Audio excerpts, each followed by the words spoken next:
Okay, thank you, Helga. And once again, thank you, Margaret. Thank you, Richard.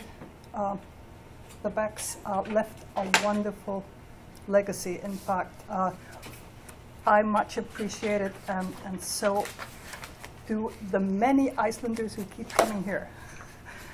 Okay, so it seems that trolls have been sort of an identity theme for Norwegians. I mean, they sort of have almost the copyright on trolls.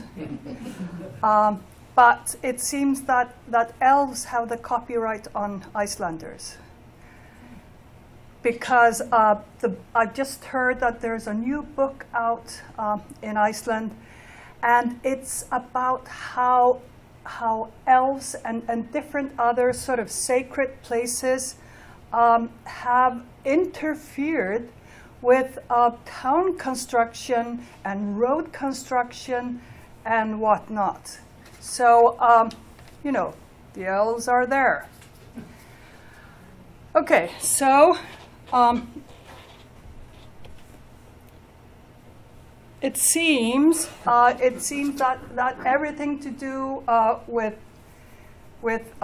far back in history, of course, is quite vague, and there are many contenders for knowing all the truth. But Frey, as in Friday, he was the twin of Freya, and it seems before he moved into with the Aesir, the gods, he was also the husband of Freya. They were Vanir. I should have put that there, but now I have nothing to write with. They may have been Vanir, according to some versions, but then there are other documents that say that Freyr was the son of Thor, not of Njord, the god of the sea. So, who knows? But both of them were gods, the protectors of fertility and prosperity, marital vows, and everything to do with progeny and all of that. But Freyr in particular was also a god of peace. But when he had his first tooth, he was given Álfheimur, no less. The world of the bright elves or the light elves. And he had a magical ship, and it was so big that all of the gods could fit into it, you know, fully armed. But then, when the trip was over, Freyr could just, you know, fold it together and put it in a little pouch and keep it sort of around. So, I mean, this is the kind of ship, and preferably airplanes, perhaps, as well. We should promote this idea. It was called skíðhlaðnir, really meaning just wooden leaf or a sheet so thin, you know, super thin sheet. So it was made of wood, but super thin. He also had this wonderful animal that he could ride across the sky, golden bristles, a boar, not a wild boar, because it was made by dwarves. And Frey himself was more radiant than the sun, according to the numerous poets who wrote about him. But he fell in love with Gerd, who was one of the Jotuns, one of the giantesses. But nonetheless, he sat in Thor's seat in one version of the story, never sat in the seat in another version, but he saw her through the distance, and she lifted up her hands, and radiated light from the palms of her hands. And she was so gorgeous, so beautiful, that he was won over and had a hard time getting her hand in marriage, but eventually he won her over, and they, of course, had the most perfect marriage. Until he was killed by the sword that he gave over so that he could have her. He gave it to the Jotuns, the giants. And when it comes to Ragnarök, I don't know whether it's over yet, the Ragnarök, but if it's still due, he will be killed with his own sword. It's a sword that fights automatically and kills giants, but only if it's wisely controlled. And it seems that Surt, the giant who will eventually kill Frey, the god of fertility, he wields the sword wisely enough so that it kills the initial owner. And you can see that you know, we, on the one hand, we have, you know, a god who is brighter than the sun, and then we have the giant who is darker, blacker than any coal, and they're the ones who battle over, you know, darkness and light, obviously. Okay. So this is probably not a sort of contemporary picture of him, but there you have all of his magic, the golden locks, the boar. It's not golden, but and the ship.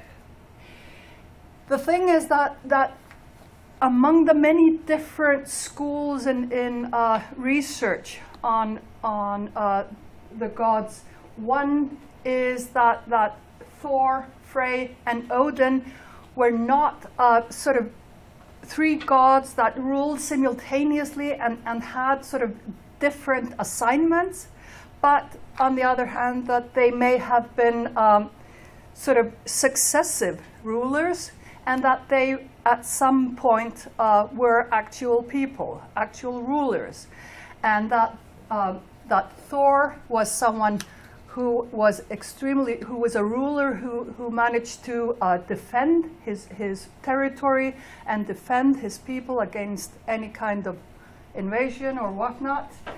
That Frey was sort of someone who lived perhaps further inland, even if he was the son of Njord, the god of the sea, and that Odin, on the other hand, was someone who was a ruler that belonged to urban development, and who had sort of, you know, more of a control over hierarchy, and was more a warlord than the others.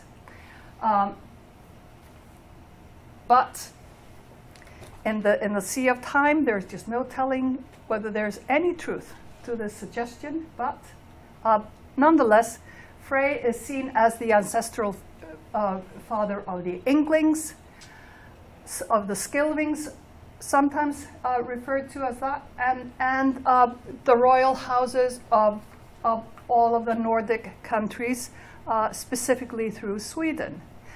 And there was a temple there, and there are accounts of people going there, seeing the temple, seeing the gods. In some versions, Thor is in the middle, and Frey and Odin on either side. In others, Odin is in the middle, and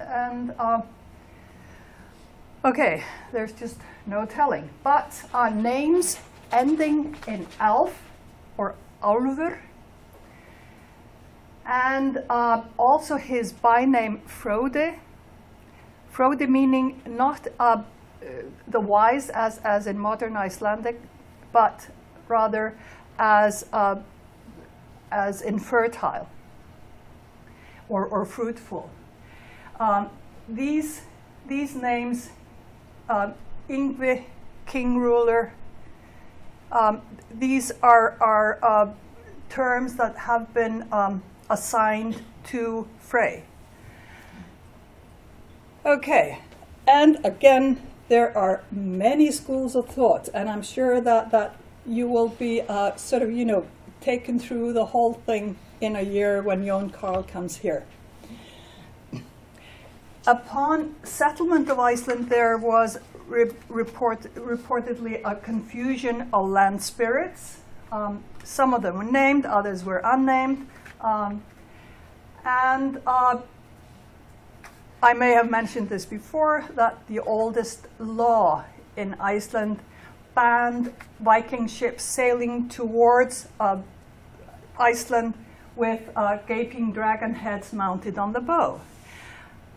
I came across an article published in 1928 by a Danish folklorist, and she says, well, it seems that Icelanders never worried that much about scaring off all the land spirits of other countries. And that may be true. But in Iceland, the suppression of all non-Christian protective spirits really seemed to have produced a narrowing. So there was an overwhelming number of stories about trolls and elves. There are also water spirits and sea spirits, lots of them. But among the land spirits, it's mostly trolls and elves. There are so many others in the other Nordic countries and all over Europe. And obviously, they were in existence to begin with. Just to name one is the dwarfs. House spirits. There's an account from 980 or 980s of a missionary, a German missionary traveling with a newly turned Icelander through Iceland, and then they went to the home of the father of the Icelander. His name was Thorvald, the newly turned guy, and the young man wanted to win over his dad and Christianize him, and Friedrich, Bishop Friedrich, helped out. He blessed water and spilled blessed water over the rock where the house spirit or the rock spirit, the guardian that the old man had been relying on all his life, resided in a rock near the house. But Dietrich spilled holy water over the rock. The following night, the rock dweller came to the farmer and said, look, I have always stood by you. I have always, warned you if there was anything bad coming up. And now this is how you pay me. My children were burnt. They are screaming, and there is nothing as horrible as hearing your children scream from the burns. So the holy water burned the rock dwellers' children. Anyway, so the magic of Bishop Friedrich continued, and his final grand finale was that the rock exploded, and that family was never heard of again, the one that lived in the rock. So this is how powerful the means of Christianity were, really, to get rid of the not wanted protective spirits that competed with Christianity. And but the thing is that so many of the stories were simply reassigned, stories that had belonged to earth dwellers or whatever. They were simply attached to sometimes the trolls, sometimes the hidden people, and sometimes there are stories that have versions of both. Anyway, so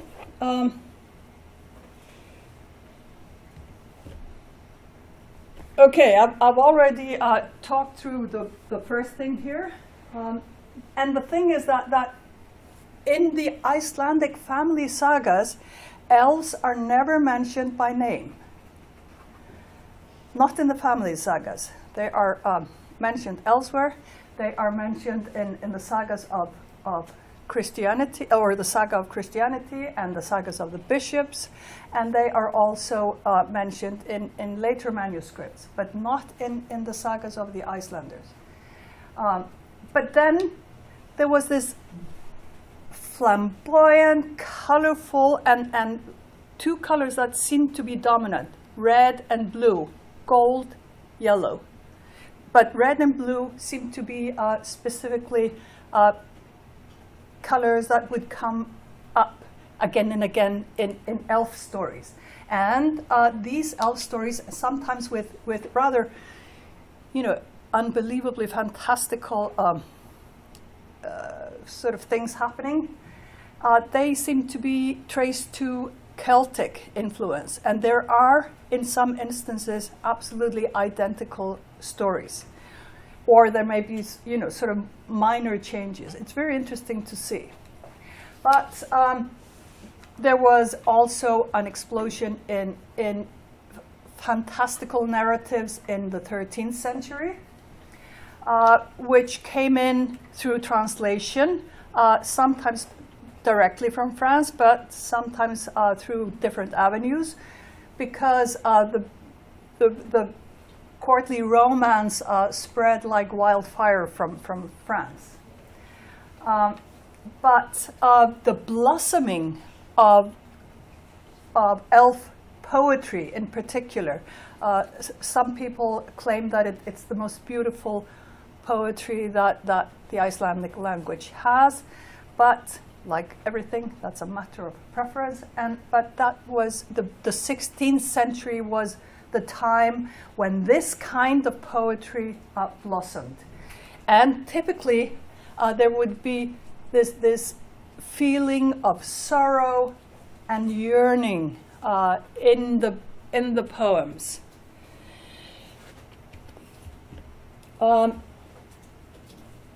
There are offerings to elves documented in the sagas.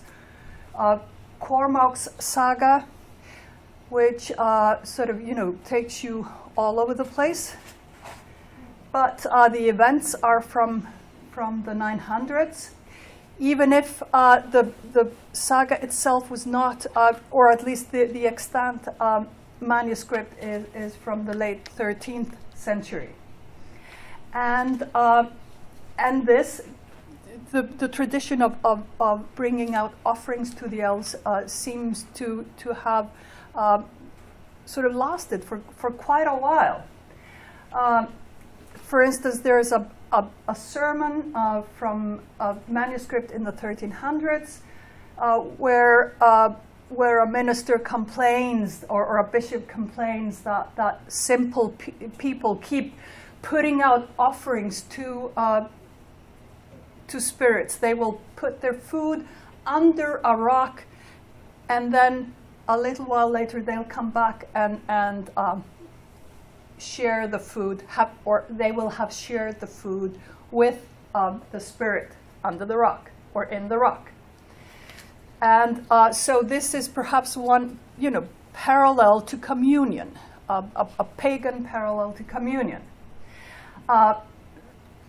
And what lasted all the way into the 19th century, it seems, was the tradition of bringing out on New Year's Eve. Of course, you would bring out the best food and celebrate.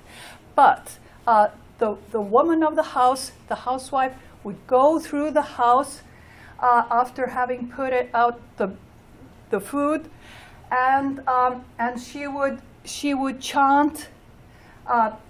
Come those who want to come, stay those who want to stay, leave those who want to leave, without harm to me and mine. Okay, there are at least a couple of other formulas, but this is the one that most people know. komi þeir sem koma vilja, veri þeir sem vera vilja, fari þeir sem fara vilja, mér og mínum að meinalausu. And I mean, I've known this since I was a kid. And it's not because we sort of practice elf sacrifices or anything like that. And by the way, in the Cormac saga, the bull is killed, and this is to cure a severely broken shoulder after battle. And they kill a bull, spill the blood all over the hill where the elves live. Then they cook up a feast from the offals and bring out the feast to the elves. And the guy heals miraculously, you know, better than you. So, of course, I mean, this worked wonders, at least in the 900s. Okay, so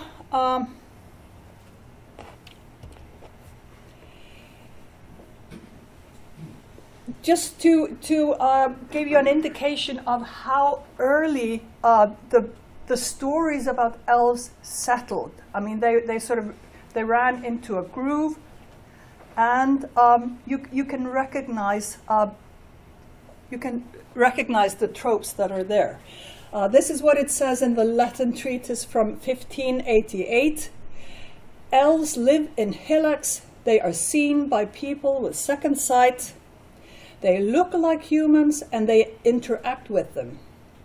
Elves and humans have romantic relationships and they will bear children, which is perhaps not all that surprising because, you know, after all, since ghosts and Icelanders were having children, why not elves and Icelanders? And by the way, this is an illustration from an Irish book to an identical story. And elves, of course, were famous for carrying off babies and the young people. Sometimes they would return safe and sound after days or weeks. Some of them would disappear forever, but others would return with distracted minds. Either they would be sort of, you know, full of sorrow all the time, or they would just be out to lunch and not on their way back. Okay, Arngrímur Jónsson, the learned, he was really the guy who went out to try and correct. There were so many fantastic stories about Icelanders and about the country, and Arngrímur thought things had simply gone far enough, so he was going to interfere. And he wrote at least 2 treatises that became well known, and he seems to have, through his writing, seems to have called attention to the fact that there were manuscripts in Iceland that told of things that were not necessarily recorded elsewhere, and then brought on the stampede for manuscripts. But Arngrímur says in his treatise that he has no faith in elves, but he has heard all kinds of reports. People even in his own family household have seen evidence of how elves were absolutely superior fishermen. They would know instinctively when to return to land, where to go for the best fishing banks, and those who were seers, they could just follow the elf boats and both get plentiful fish and also get safe and sound back to land. Arngrímur also mentions one thing in particular about the interaction between elves and humans. He says that elf women in particular desire to have a baby, have a relationship, and have a baby with human men, and then they will want to have the baby baptized, and they will leave the baby in a cradle with a beautiful, precious cloth wrapped around it, and the dictate is, you know, the father of the child, the human father, is to bring it into the church and have it baptized. Or else something really horrific will happen. You see here, Redhead the Whale. This is a Canadian book of Icelandic folk tales. It's translated by Helga Miller and George Hauser, illustrated by Helga Miller, and edited by Christiana Gunnars. And here you have the elf woman bringing a child to the cradle. The guy who was the father of this particular child not only did not fulfill his promise that he would bring the child to be baptized, but he even denied being its father. So the child disappeared. But what Arngrímur points out is that it seems that the cloth will always be the reward for the minister, left for the minister for the church service, for the baptism. It seems that there are a number of objects that you might be able to see in the National Museum in Iceland that are gifts from elves or hidden people. And I mean, this is recorded for each object, that it was a gift from hidden people, it was a gift from elves. This is one of them. And a minister's wife got it as a gift from elves in sometime during the middle of the 17th century, and the name of the farm where her husband was a minister was Bustafell. I'm not very good when it comes to geography, but I understand that it's somewhere in the East Fjords. Anyway, so of course this is made by elves. But a couple of years ago, a Norwegian archaeologist whose special area is textiles, she came to Iceland and she examined the cloth, and she verified that there are two not quite identical but very similar cloths in two different churches in Norway. So perhaps these were Norwegian elves. Anyway, the end of this story, the father who would not own up to being the father of the child that was brought to the church steps, he, in punishment for his crime, he was turned into a whale, Redhead the Whale, and he terrorized all the vicinity. This was close to Keflavik, where the airport is, Hafnarberg, and the whale would just terrorize that whole area until one of the wise men of the country was brought in, and he led the whale up to a mountain at the end of Hvalfjörður, Whale Fjord, where the biggest submarine station was during the Second World War. The fjord is extremely deep, but there are remnants, there are bones that have been found, whale bones that have been found on the mountains, and that's probably since the time when that was a coast. But nonetheless, it's also possible that Redhead the whale was simply led by magic, flying along Hvalfjörður so fast that he ended up in the mountains above and perished there.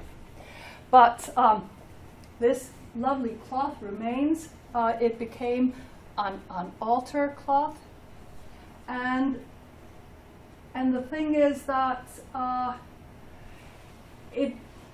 would suspect that this could be Holy Mary in the two corners here, and there are the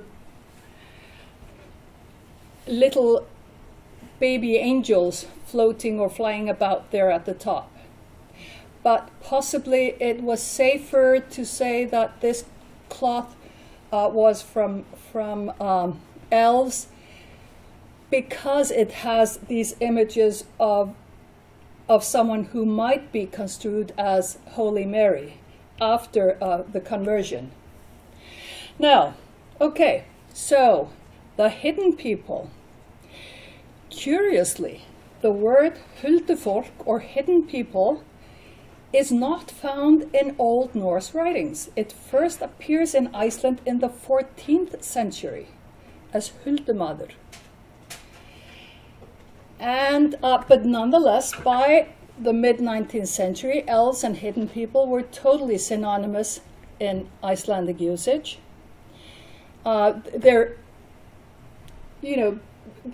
It seems that when people start sort of answering questions, they will perhaps identify elves as being sort of more glorious looking, more sort of, like dressed like Vikings rather than 19th century people.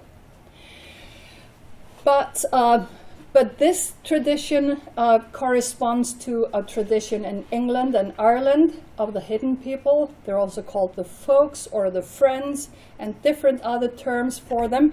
And here you can see Alison Littlewood wrote the novel The Hidden People. It came out a year ago.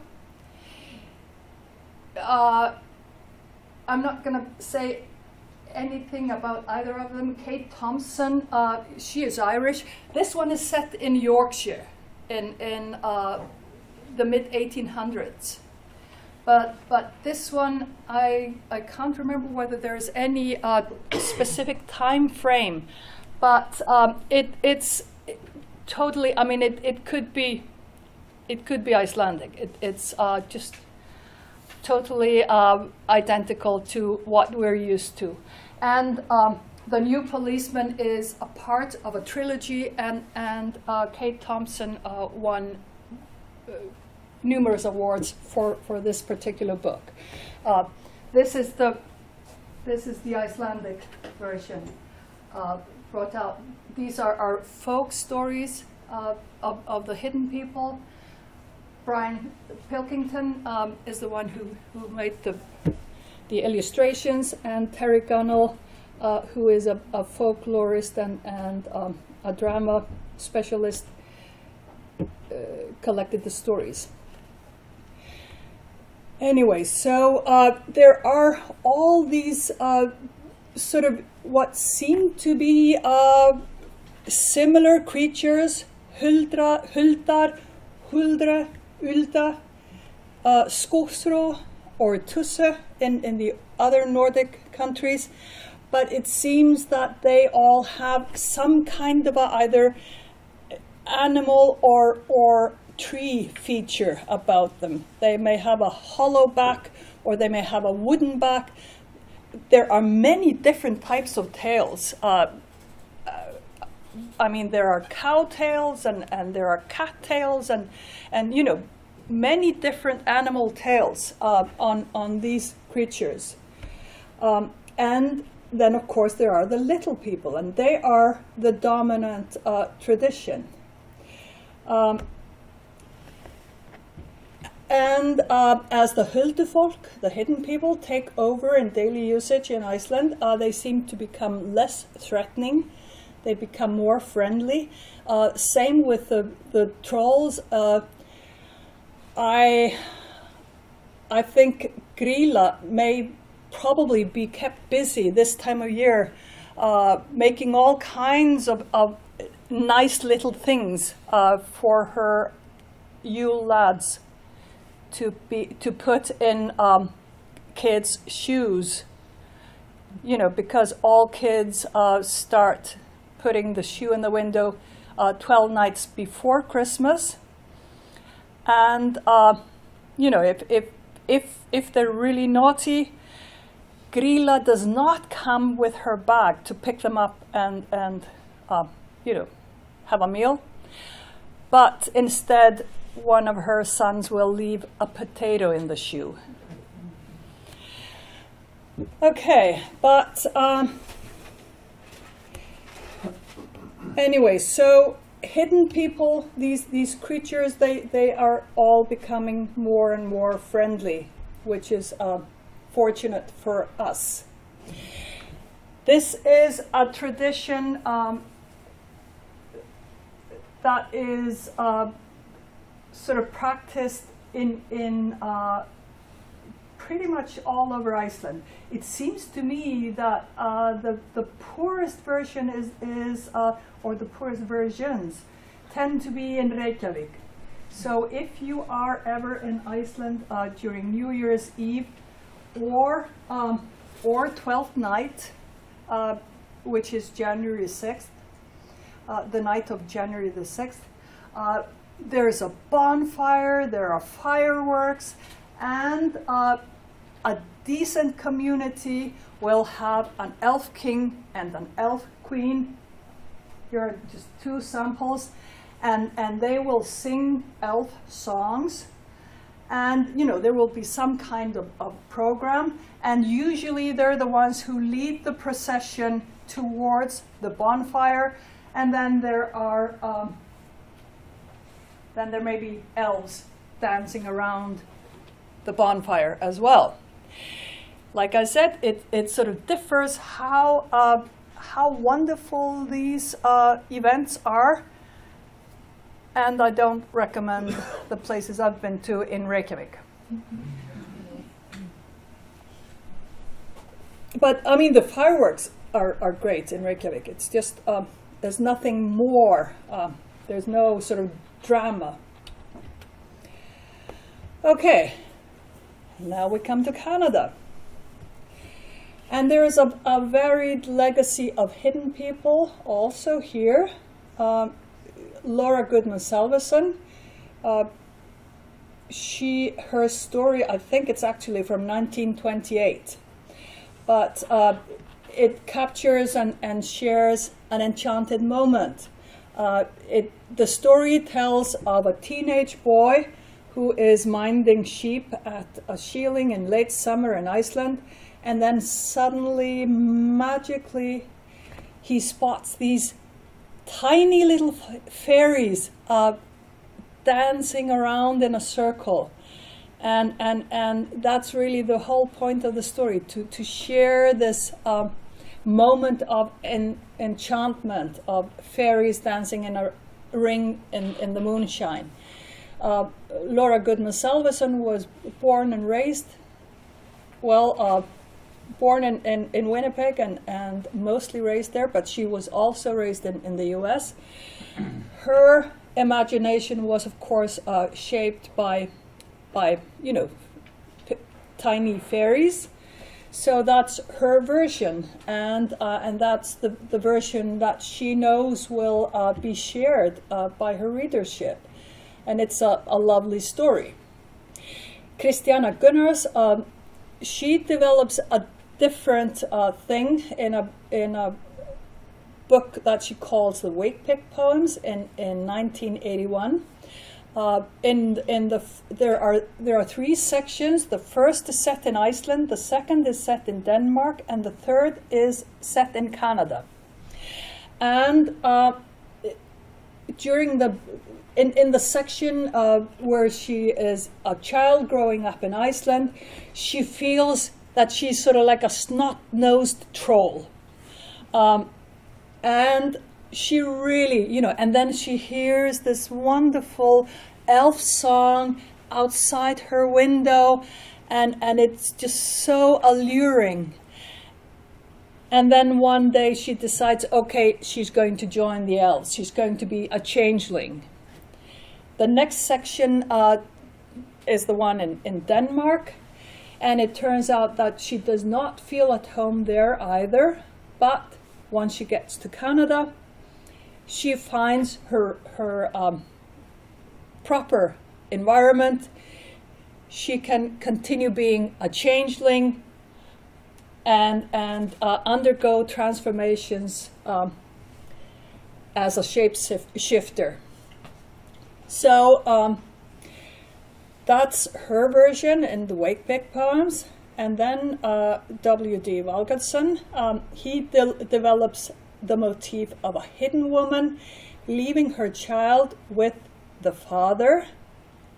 So there's a hidden woman and human father, but it's a very, very different story from the one about Redhead the whale.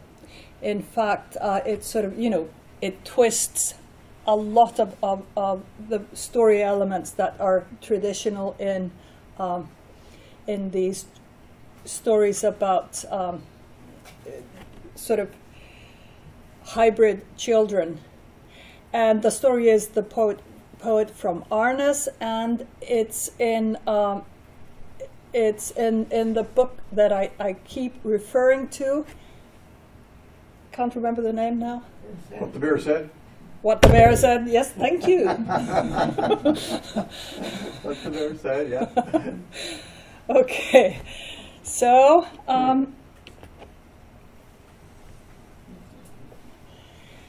this story is the best known of the Genesis, the elf Genesis stories in Iceland, but it's also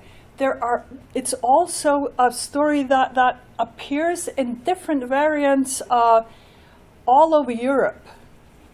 And in the Icelandic version, God sort of announces his visit, and Eve is flattered, but he's giving her too little time to prepare the household. So some of the kids are dirty and unkempt, and she hides them. God asks, when he sees the beautifully sort of washed and tidy kids, okay, is that all you have? And she says yes. And he said, okay, you have hidden them from me, and they will be hidden forever. And that's how the hidden people started. There are other versions, but the thing is that I thought it was in the Grimm's brothers fairy tales. This story appears, and it appears to justify social hierarchy, so that and it's not washed, unwashed, but beautiful children and the ugly children. And the beautiful children, they get to do all the upper class sort of fine things, and the ugly kids, they get to do all the menial jobs. Okay, and Eve says to God at the end, because she says, how come you're not giving them all the same? And he says, well, the ugly kids that you understandably hid away, they are fit for something different. They cannot all do the same thing. And she says, okay, his wisdom is greater than hers. So there are many variants on this story. So it's a well-known story motif all over Europe. But it's the one that we seem to prefer in Iceland and in Canada.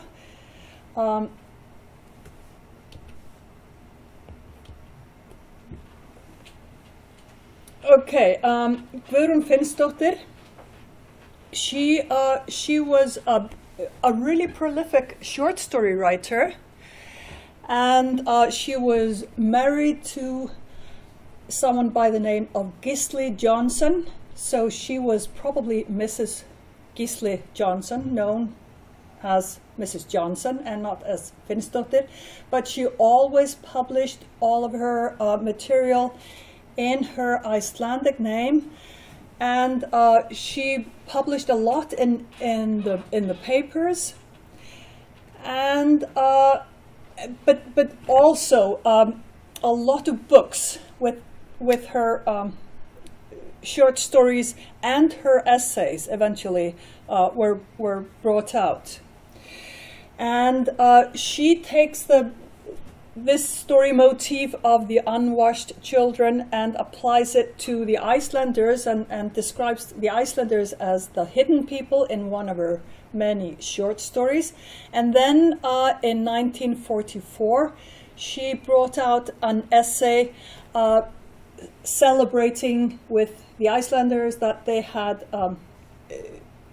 gained national independence, and she describes it as having gained visibility. They are no longer the dirty, hidden people of Europe, but have become visible.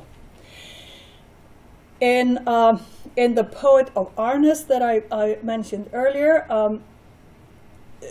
a character has the powers of a hidden woman, and she also plays by the same unbending and exacting rules of reward and punishment as the hidden people customarily do.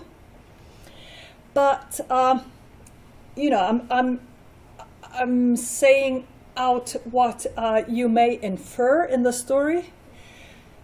She seems to be indigenous with dark skin and eyes and clad in deerskin. So Valgardsson is indicating that that the indigenous population is really the hidden people today in Canada. But it seems to have a wider application. In Gypsy Clothes, Valgardsson briefly introduces this tale of Eve's children, and then he recounts with really significant variations a tale of the hidden people who regularly visit the same farm at Christmas and set up a party, and nobody who stays behind on Christmas Day, because I mean the services would start at 6 o'clock in the morning and then run for hours. So, you know, so people had to leave home for quite a while. I mean, 12 to 24 hours to get to church, and everyone wanted to go to church, and there would always be one left behind. And in this story, the person always comes to harm, just like in the traditional Icelandic stories. But in this story, gloriously beautiful clothes that turn out to be magical as well. They are left by the visiting elves to reward kindness, integrity, hospitality. There is an old woman in the household who keeps whispering, these are from the elves. But nobody wants to listen to her, so they just say, no, it's probably the gypsies or the Galicians or the Russians. And the person who decides that these are really, you know, when the visitors show up on Christmas night, the one left behind decides that you know, it's just undesirable others who are visiting. So in fact, lack of hospitality and kindness and greed have dramatic consequences, as tends to be the case in elf stories. Because if you don't keep your word in elf stories, you better watch out. Okay, and here are the guardian spirits of heritage and education. The story of the Gimli Huldufolk was composed by Kathleen Arneson, or recorded by Kathleen Arneson. And it tells us how Snorri and Snæbjörn ended up as the guardian spirits of education and heritage in her story of the Gimli Huldufolk in 1993.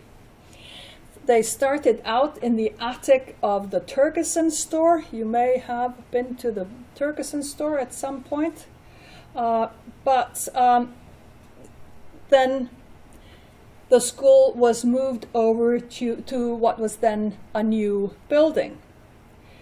And they went in Leo's school bag, who was a tall, lanky teenager. And but because they were Huldufolk, they liked to pull pranks. And one brick was pushed out of place and almost then ended up costing Snorri and Snæbjörn their home in the school attic, because people claimed that the house was no longer safe to be a school and was to be torn down. But then people with vision came to the aid of Snorri and Snæbjörn and saved the school. So you can go and visit the school today, and you can say hello to Snorri and Snæbjörn in the attic. They have beds and furniture and whatnot up there. And then they seemed to be losing their powers of transformation. So they had a visitor, or a couple of visitors from Iceland, Freyja and Fjóla, and one look, and they were just back to what they used to be 100 years ago. So here you can see the dolls that, and you can see, I mean, or perhaps these are just the real guys, and you can see that they fit in a chair. So they can be small or they can be tall, and there are also pictures of them, you know, quite tall. And you can ask Kathleen Arneson more about these guys after the break, because she is in charge of having all these dolls made, and the proceeds go to charity. So in fact, the Huldufolk can still work their magic, and the hidden people seem to be here to stay, or some of them returning to Iceland. This is Valgardson's cover of What the Bear Said. Look, I could remember it now. Ævintýri og sögur frá Nýja Íslandi. This is the cover of that story that has been, that collection of stories that have been translated into Icelandic by Böðvar Guðmundsson, who is himself a poet and fictional writer, and is a superb translator. But according to Valgardsson, the hidden folks have found other ways to settle in Canada, not just in school attics. He explains in the New World that they were the first to adapt and settle, way ahead of the other spirits and the humans. In fact, they were the first ones to realize how good things were in the New World. And but nonetheless, it seems that the hidden people in Canada sort of have a really scholarly, artistic leaning, because according to the New World, you can spot those who have either been to the elf world of the hidden people, or those who are hybrid descendants of humans and Huldufolk, because according to Valgertsen, the Huldufolk, after having realized how good things were in Canada, they had no compunction about allowing their children to intermingle and intermarry with the humans.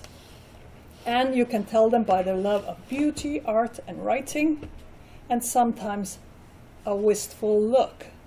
And I wonder whether that goes all the way back to the Celtic tradition.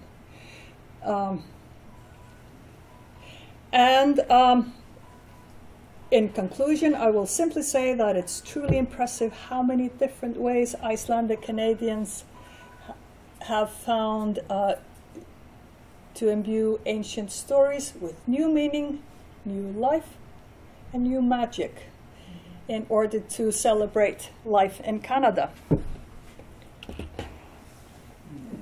Thank you.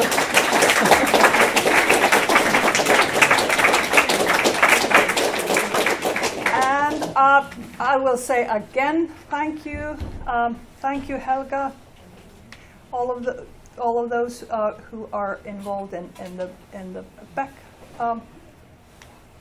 event, Valgertsen, John Tucker, and all of you who come here. Thank you. I appreciate it. Thanks.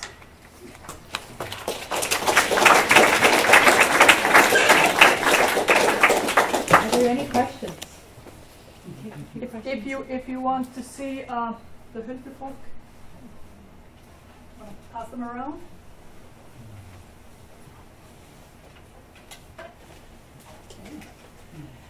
We take a couple questions. Yes. I have one.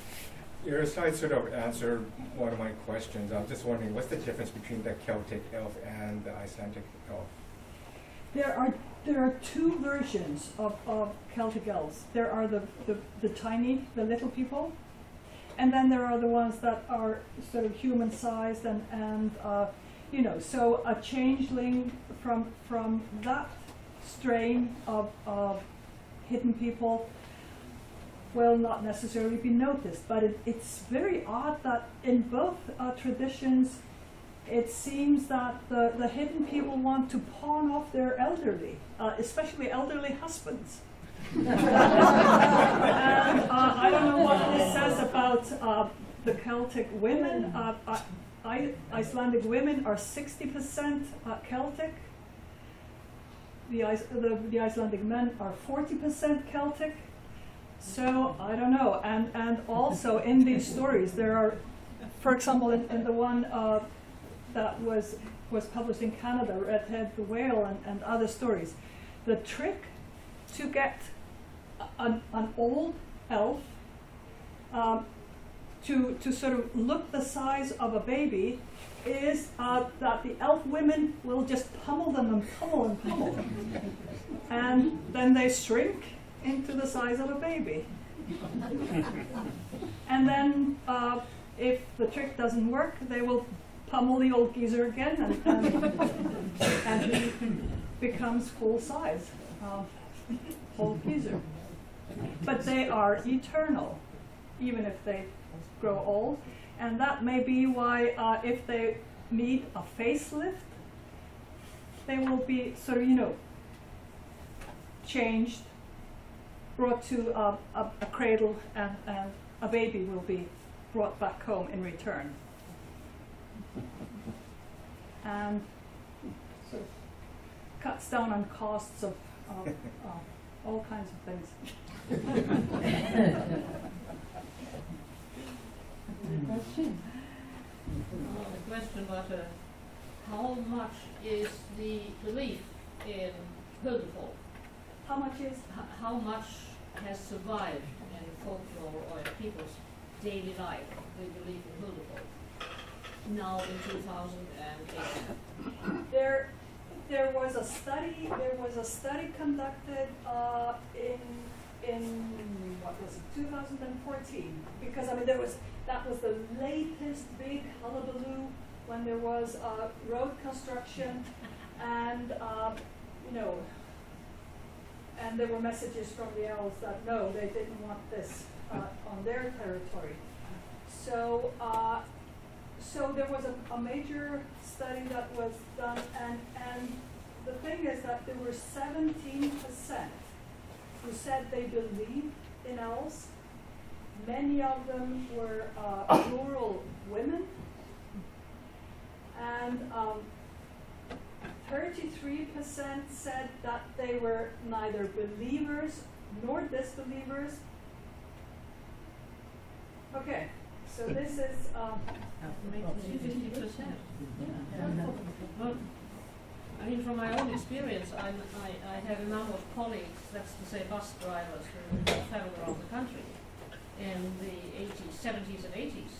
And even these younger men that talked about mainly engines and modern cars, there were none of them that still totally believed either in their own Hultefolk or had seen Hultefolk when the mountain opened, or had pre-warnings by their specific lady among the Hultefolks to warn them of some impeding danger on the road.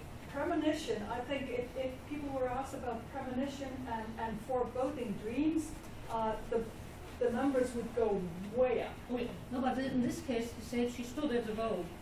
That particular bus driver became the schoolmaster of the Elves school. What? That's right. I didn't know that. He also, he ran, I don't know whether he still runs that school, but he ran a school, teaching people to communicate with elves, aliens.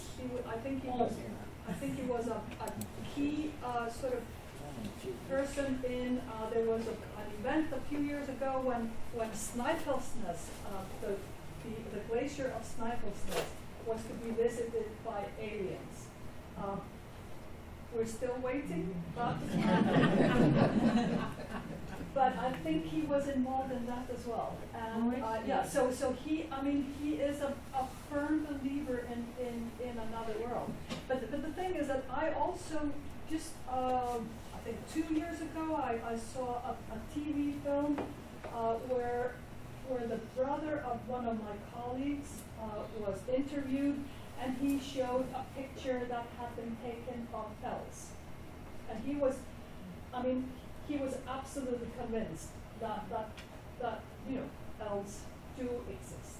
Remember long ago, well, you are too young to remember that, but there was the little natural history museum in Akureyri.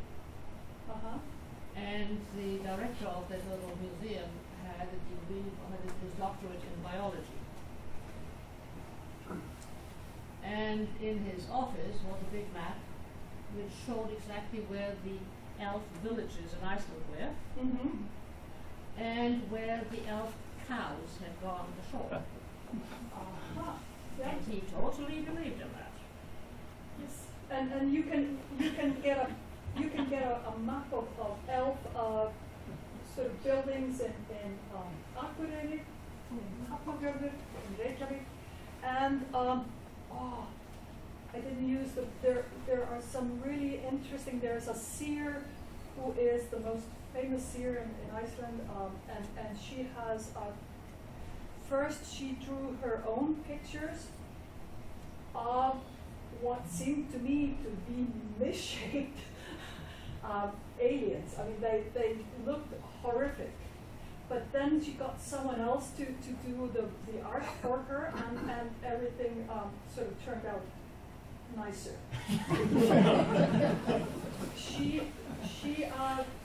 She sees different types of flower fairies and disco fairies. I didn't even know that they existed, but wearing glitter. Well, I tell you, in a scene in a disco in a young girl I knew, had known for 8 years, was dying and starting to drink too much. So I took her aside and said, "My dear, watch out." Oh. She said, "Oh no, you don't have to worry about me. When I really go too far, my elf lady comes and tells me off.